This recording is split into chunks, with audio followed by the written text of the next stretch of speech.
Yeah, it makes sense to confirm it.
Yep, no problem.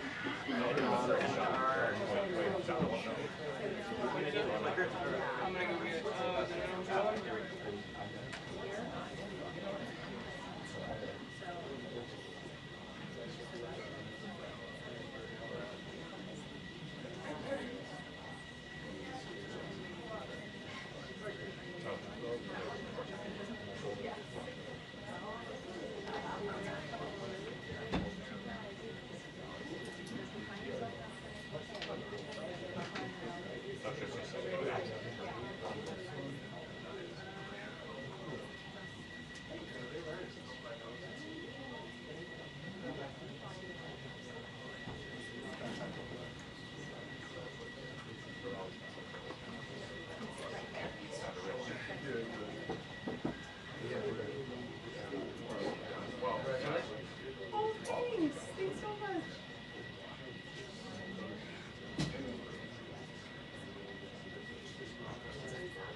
Don't drink. Yeah, I got that. I don't. Surprise.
Good afternoon, everybody. How are we? Good? Good. President Trump is saddened and outraged over the brutal murder of 2 Israeli embassy staff here in Washington, D.C. last night. Yaron Lashinsky and Sarah Milgram were a beautiful young couple. In fact, we learned that Yaron was planning to propose to Sarah next week in Jerusalem. Yaron's father, Daniel, spoke about the young couple's devotion for one another this morning. He said, "They were in love, one for the other. The embassy told us they were like a star couple at the embassy. I never expected something like this. He had his whole life before him."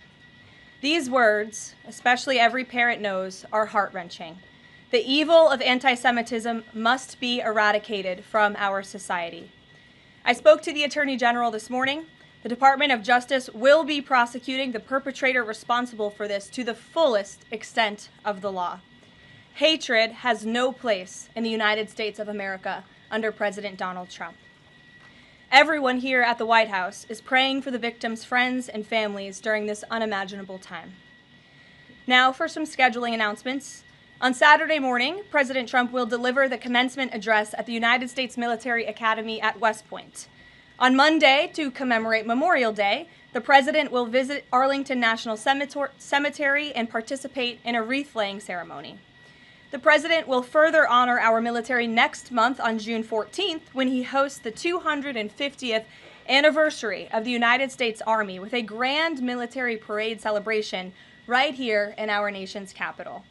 President Trump will be joined by veterans, active duty troops, wounded warriors, Gold Star families, and patriotic Americans from across the country to celebrate our heroes who have kept us safe. Tickets for the parade and the celebration are available through the America 250 Commission's event registration portal. It will be a truly historic and special day for our country. After the parade, President Trump will travel to the G7 Leaders Summit in Canada from June 15th through the 17th. We will be sending an additional logistics information out after the briefing.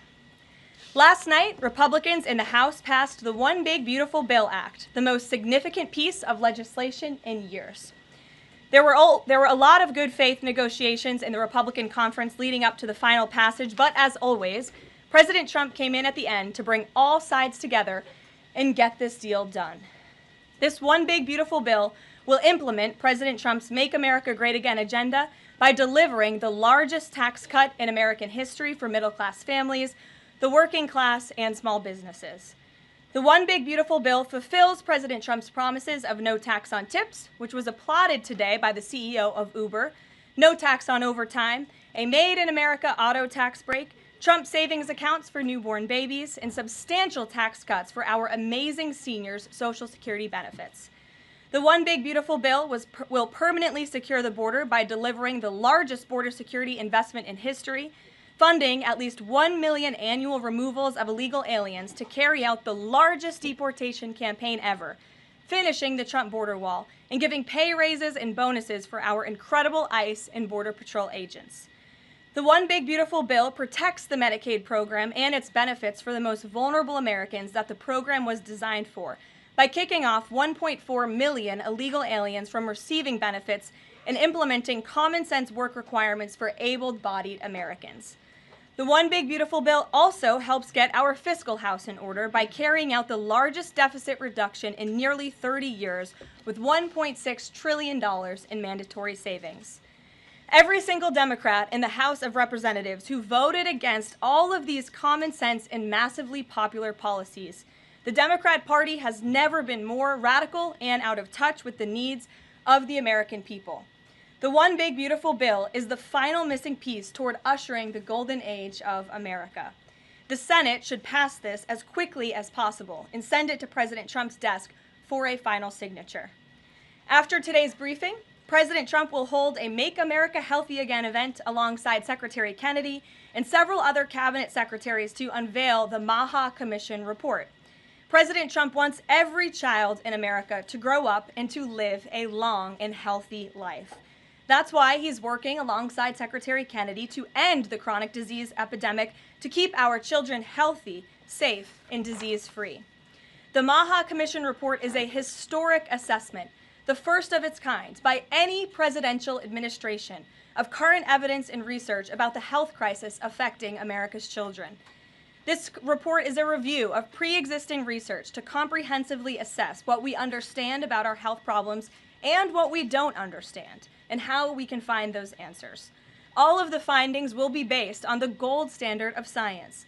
And I think I speak for all MAHA moms across the country when I say we look forward to the president's event and remarks later this afternoon. And as we head into the Memorial Day weekend, a quick update on gas prices. According to the fuel savings platform Gas Buddy, the national average price of gasoline is expected to be $3.08 on Memorial Day. We expect that to continue to decline because of the president's energy policies. But this is down from Memorial Day last year. And adjusted for inflation, it's the second cheapest price for a gallon of gas on Memorial Day since 2003, thanks to President Trump. And finally, in other news, the Department of Homeland Security conducted a deportation flight from Texas to remove vicious illegal criminals in the United States. All of these individuals were sent, or are trying to be sent, to a third country. And President Trump promised to get vicious illegal alien murderers, rapists, and pedophiles like these out of our country, and he is trying to deliver on this promise. But no matter how upset this makes Democrats, we will continue to deport these monsters to keep Americans safe. And here are the heinous individuals who were on that flight. A Cuban national, convicted of homicide, armed robbery, false impersonation of an official, kidnapping, and robbery strong-arm. A Cuban national convicted of attempted first-degree murder with a weapon. A citizen of Laos convicted of first-degree murder and robbery. A Mexican national convicted of second-degree murder. A citizen of South Sudan convicted of robbery and the possession of a firearm. A citizen of Burma convicted of lascivious acts with a child less than 12 years old. A citizen of Burma convicted of first-degree sexual assault involving a victim mentally and physically incapable of resisting. It's disgusting. And a Vietnamese national convicted of first-degree murder. Now, a liberal activist district court judge in the city of Boston, Massachusetts, is trying to force the President of the United States to bring these monsters back to our country. Judge Brian Murphy is ordering the Department of Homeland Security to give these illegal criminals 15 days to reopen their immigration cases with access to phones and attorneys. Every single one of these individuals, I will add, had final orders of removal from our country. And now Judge Murphy is forcing federal officials to remain in Djibouti for over 2 weeks, threatening our U.S. diplomatic relationships with countries around the world, and putting these agents' lives in danger by having to be with these illegal murderers, criminals, and rapists. This is completely absurd. Judge Brian Murphy is not the Secretary of State. He is not the Secretary of Defense or the Commander-in-Chief. He is a district court judge in Massachusetts. He cannot control the foreign policy or the national security of the United States of America, and to suggest otherwise is being completely absurd. According to new reporting about this judge, he's a registered Democrat in Massachusetts who during his Senate confirmation hearings failed to disclose his ties to a radical left-wing organization that claimed the word illegal to describe illegal aliens was inherently prejudicial. This massive judicial overreach by Judge Murphy is part of the same opposition our administration has faced since day one. Radical left-wing judges are egregiously trying to stop President Trump from using his core constitutional powers as head of the executive branch and commander-in-chief. These judicial activists want to unilaterally stop President Trump from deporting foreign terrorists and keeping the American people safe. Nearly 80 million Americans re-elected this president to deport illegal criminals from our homeland, And polling consistently shows that 90% of Americans want illegal alien criminals, especially those with final orders of removal from our country, who have chosen to continue to stay here illegally. Americans want these people sent home. We hope the Supreme Court will continue to rein this in as soon as possible to restore proper constitutional order in our country. We'll take some questions. And here in our new media seat today, we have Jillian Michaels. She's a renowned personal health expert. I know all of you know her. I certainly do, watching fitness videos growing up. And a media powerhouse who continues to expand her reach with her podcast, Keeping It Real. Jillian, I know you're here today for the Make America Healthy Again event. We're proud to welcome you to the White House. Thanks for being in the briefing. Why don't you go ahead? Thank you for having me. As a Maha mom yourself, how do you interpret the significance of this report in terms of delivering measurable health improvements for Americans and their kids, and what specific actions does the administration plan to take in response to it? Sure. Well, thank you for the question. And again, thank you very much for being here. I would like to emphasize, we held a call earlier today with Secretary Kennedy, Secretary Rollins, Administrator Zeldin, and other officials at Health and Human Services to talk about the gravity of this report. When the president took office, he promised to make this country healthy again. And the president signed an executive order directing this commission. And now, less than 100 days later, the commission is delivering this report. It's another promise made and another promise kept.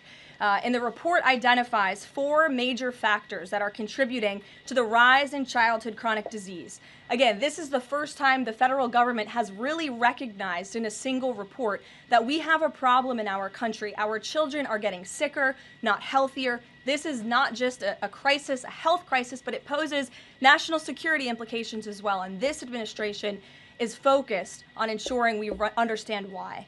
The 4 factors contributing to the report, as you will all hear from the president later, are number 1, poor diet, a robust discussion about ultra-processed food that are dominating our children's diets, environmental chemical exposure, plastics and other chemicals that are unfortunately a part of our daily American life. It talks about the lack of physical activity and chronic stress, and how technology-driven lifestyles are contributing to the decline of our children's physical and mental health.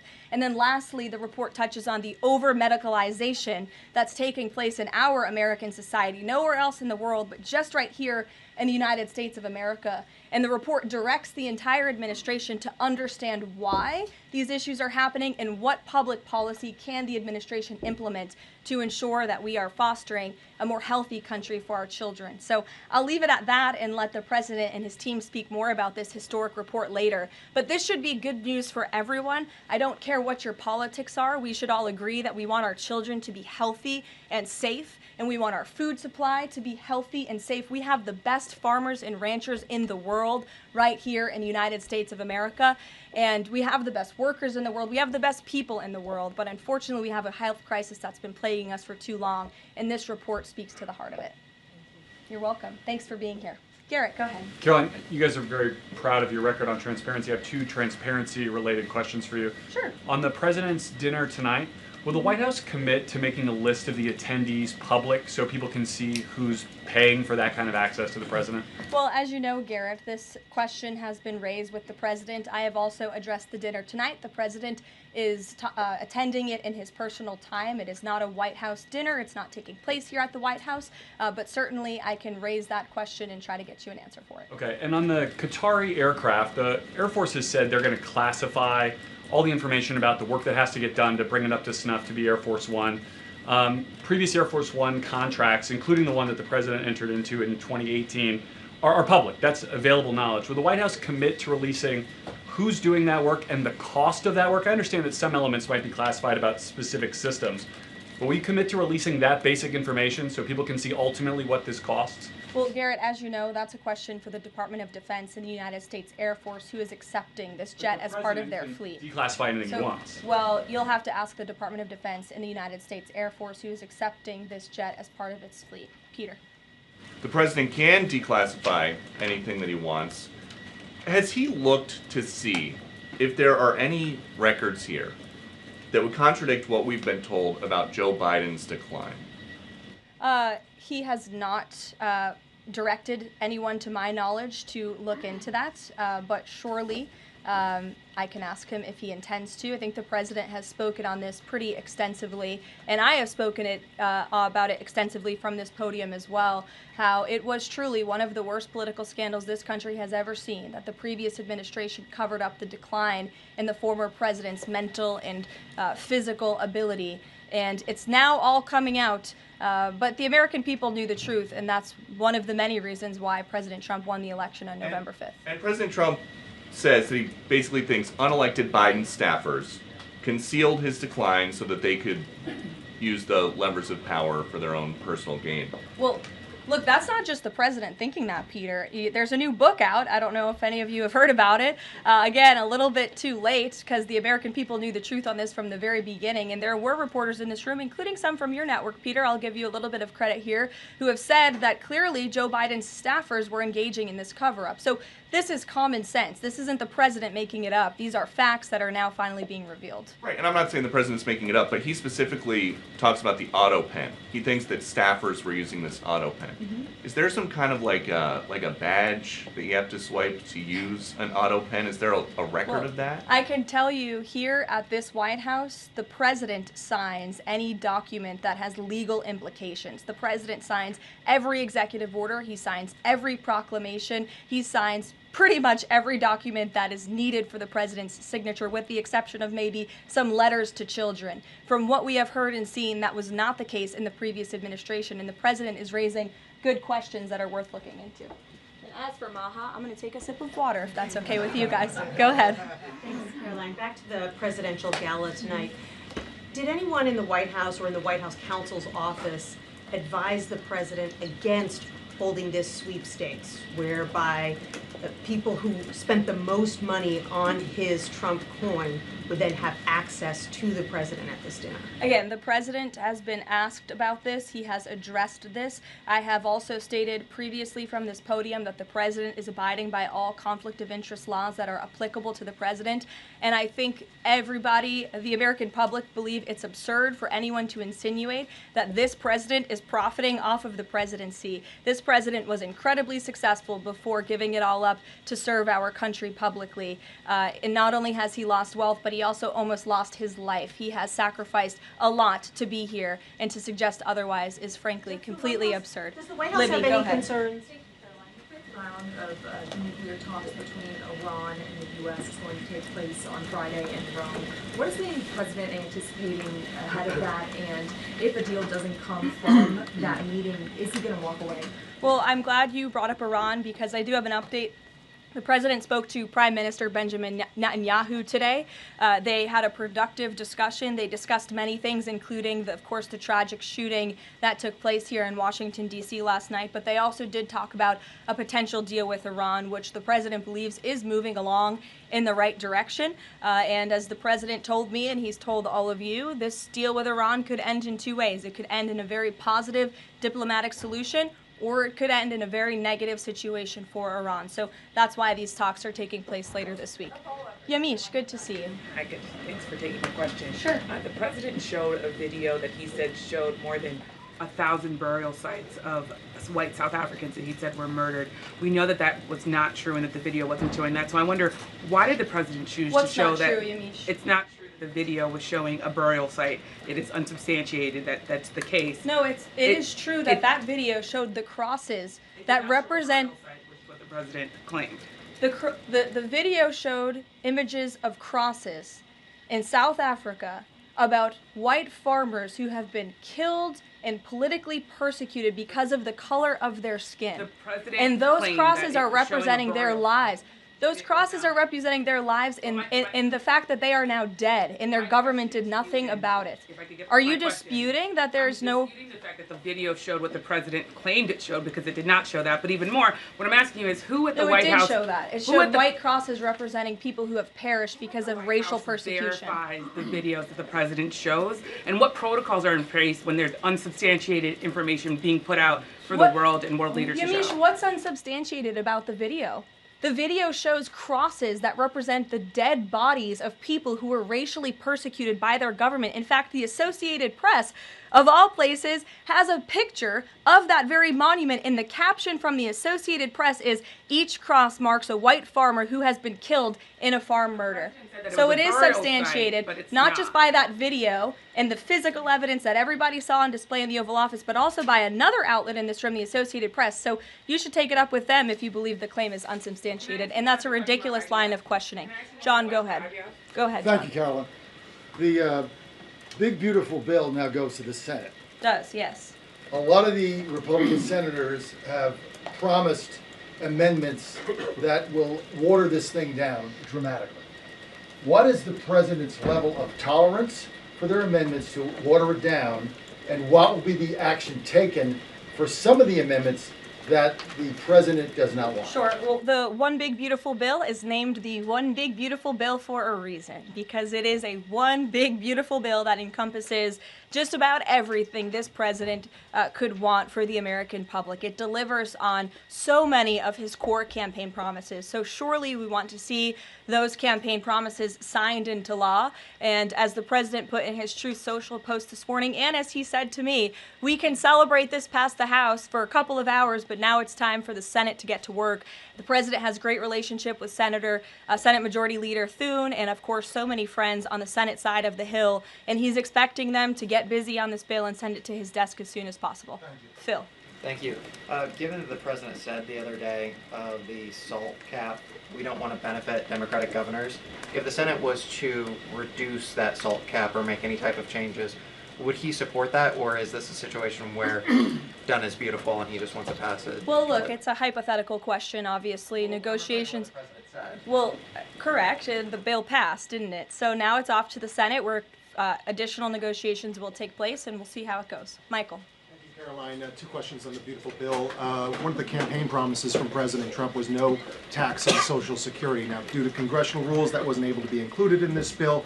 How does the president plan to follow through on that campaign promise? Well, this bill did address taxes for our seniors. It actually allows them to take off significant money from their Social Security payments, get more money back, I should say, put more money in their pockets for various reasons. So this bill delivers on that promise. That's the view of the White House. Secondly, you had two Republicans last night that voted against this bill, Congressman Massey and Davidson.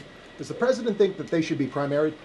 I believe he does, and I don't think he likes to see grandstanders in Congress. What's the alternative? I would ask those members of Congress. Did they want to see a tax hike? Did they want to see our country go bankrupt? That's the alternative by them trying to vote no. And the president believes the Republican Party needs to be unified, and the vast majority of Republicans clearly are and are listening to the president. They are trusting in President Trump, as they should, because there's a reason he's sitting in this Oval Office. It's because he's the unequivocal leader of the Republican Party. Not just a president for Republicans, but all Americans. The president's approval rating is at an all-time high right now, and it's because he knows how to deliver. And Republicans like Thomas Massey and others should take note. Stephen. Thank you, Caroline. Building on the question about Social Security, the bill includes the president's promises to address taxes on tips and overtime. Could you say his feelings about the income cap? Is he satisfied where that landed? And also on a different matter, could you comment on the investigation that the Justice Department has into Andrew Cuomo? As for the first question, the president is clearly satisfied where the bill landed because it passed. Again, now it has to go to the Senate, so changes could certainly be made. As for your second question, I would defer you to the Department of Justice. Christian. Yeah, thanks, Caroline. Can you explain the decision to totally shake up FEMA leadership just a week before hurricane season? You'd have to ask the Department of Homeland Security in terms of leadership, but certainly the administration, and I know the National Security Council here at the White House is monitoring storms and natural disasters that are happening across the country at all times. We're briefed on those. The administration is briefed on those, and Secretary Noem is leading that effort for sure. Switching gears, Caroline. Yeah, just following up on Warren Davidson, I wanted to read you his quote that he posted online. While I love many things in the bill, promising someone else will cut spending in the future does not cut spending. Deficits do matter, and this bill grows them. Why should that get a Republican primary? This bill saves $1.6 trillion for the American taxpayer. It saves more than any bill that has ever passed Capitol Hill has. In fact, by double. The next bill saved $800 billion. This bill saves $1.6 trillion. So this is a very good bill for the American people, the American taxpayer. And I believe, as an outlet put it with a headline this morning, it might have been Politico actually, they wrote that the American people are going to be flush with cash when this thing is signed into law. And that's a good thing for American taxpayers. Sure, go ahead. Karoline, what is the president doing to win Senate passage by July 4th? And does that include work to eliminate carried interest and make business tax cuts permanent? Where is he on those issues? Well, look, this bill literally just passed the House of Representatives, so now our team is suiting up for discussions with the Senate side of Capitol Hill. The president again said this morning he hopes to see this bill at his desk as soon as possible, and he'll be engaged in the process to get it through the Senate, just like he was to get it through the House of Representatives. What kind of assurances did he give the Freedom Caucus members to kind of ensure that this would get through last night? Was changes to Fannie Mae and Freddie Mac part of that equation, changes administratively to Medicaid as well? Well, I was in that meeting yesterday with the president and House Freedom Caucus, and he told them how he wants to be a cheerleader for them, a cheerleader for the Republican Party, and for the country. And Republicans faced a pivotal moment yesterday. They could have voted to bankrupt the country and increase taxes by $4 trillion, or they could vote for this one big, beautiful bill which cuts taxes and saves American taxpayers money. And he put that proposition before them, and clearly they heeded the call because the bill passed last night. Sure. Caroline, so on the or this morning, rather. Every day is going into the next. Go ahead. The Netanyahu call. Just curious, did the president raise the flow of aid into Gaza? Is he happy with where that situation is right now? Not to my knowledge, but I can certainly go back and check. And then, did you have any reaction to the Supreme Court's ruling about the religious charter school today, as well as Justice Coney Barrett's decision to recuse herself? We'll get you an answer on that case specifically. Sure. You mentioned the president has a good relationship with Leader Thune. Has he talked to him specifically about the plan to get this through the Senate? Does he plan, or is he going to reach out to Republicans who have voiced concerns? Not to my knowledge. Has he spoken to Leader Thune this morning? He very well could have. I just wasn't briefed on that call. We can go back and check for you. The president did speak to Prime Minister Netanyahu this morning. He also had a call with President Sheinbaum this morning. He was receiving his intelligence briefing. He's been very busy all morning. But again, he certainly intends to remain active and engaged in these negotiations with the United States Senate to get this bill done. And just following up on the dinner tonight, you mentioned this is not a White House dinner, but the president is always the president, and the Trump family is making money off of this. So can you just explain, how is this not the president using the office to enrich himself? All of the president's assets are in a blind trust, which is managed by his children, and I would argue one of the many reasons that the American people reelected this president back to this office is because he was a very successful businessman before giving it up to publicly serve our country. Reagan. Thanks, Caroline. Last week, the president told Brett Baier that he trusts his people, but thinks that the official narrative on his assassination attempts are, quote, a little bit odd. FBI Deputy Director Dan Bongino said days later that there's no conspiracy to find, and as he put it, quote, the there that you're looking for is not there. My question is the president personally satisfied with the investigations into the attempts on his life? And does he agree with Deputy FBI Director, or does he think there's more to it? Well, in the lead up to your question, you answered your own question with the president's own words, and I'll leave it at that. Sure, go ahead, Haley. Thank you, Caroline. Haley, go ahead. Oh, thanks. I wanted to follow up on his call with Prime Minister Netanyahu in his effort to reach a deal with Iran. Does he feel like he has the Prime Minister's support in this effort at this point, or did the Prime Minister raise concerns to him in this conversation? I won't get further into the private discussion between the president and the prime minister, but surely they have a good relationship, one that's built on transparency and trust. And the president has made it very clear to not just Prime Minister Netanyahu, but also the world, that he wants to see a deal with Iran struck if one can be struck. He does not want to have to take the latter option, the more severe and negative option. He wants to see a deal. The president is a deal maker, and he believes strongly in diplomacy, and he's made that clear to the prime minister, but also to all of you and, frankly, the rest of the world. Mary. Thank you, Caroline. Two questions, one on the terror attack last night and then another on the big, beautiful bill. Do you or President Trump have a message to politicians like Ilhan Omar, who only this morning explicitly avoided condemning this act of terror? It's despicable. And frankly, we have seen a rise in anti-Semitic protests of pro-Hamas protests of terrorist sympathizers. We saw them on our college campuses, and we've seen the Democrat Party turn a blind eye and in some cases actually embrace such anti-Semitic illegal behavior. And that's why this administration has done more than any administration in history to crack down on anti-Semitism. As you know, in January, when the president took office, he signed a new executive order to combat anti-Semitism. He created a commission focused on doing just that. The Justice Department announced their task force as well. The Secretary of State, Marco Rubio, has revoked thousands of student visas from campuses where these pro-Hamas terrorist campus agitators and violent protests took place. And we've also withheld funding from those very campuses as well in an effort to combat anti-Semitism. So the president's made it very clear that such hatred will have no place in our country. Thank you. And then on the big beautiful bill, I know there's a provision in the House included that defunds Planned Parenthood, not only because of the fact that it's the nation's largest abortion provider, but also because it's, I think, the biggest distributor of transgender hormones right now, even to minors, according to Live Action. So is the president committed to making sure that provision stays in the Senate? The president has maintained a very clear commitment to ensuring that this administration and the American people's tax dollars are not funding any institution. That includes hospital systems that are funding the chemical castration and mutilation of children. We're not going to tolerate taxpayer dollars going to such efforts. Sure. Thanks, Caroline. You mentioned at the top of the briefing that the migrants were to be sent to a third country. I was just wondering, could you share any more on, which countries the administration has struck these agreements with and what that agreement with South Sudan specifically looks like?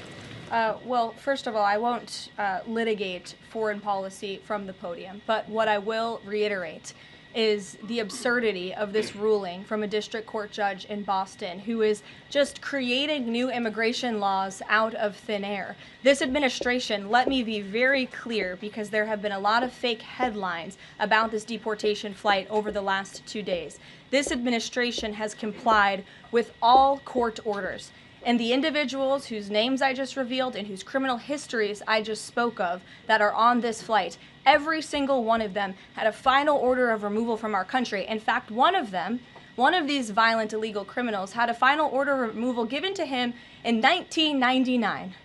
It's 2 years after I was born. This individual, this criminal, has been living in our country for an entire generation. And now we have a district court judge who is trying to tell the president and the Secretary of State and the Secretary of Homeland Security that an illegal criminal murderer who's been hiding in the shadows in our country for nearly 30 years cannot be deported from United States soil. That not only is undermining our entire immigration system, but it is also undermining our diplomatic negotiations with countries around the world.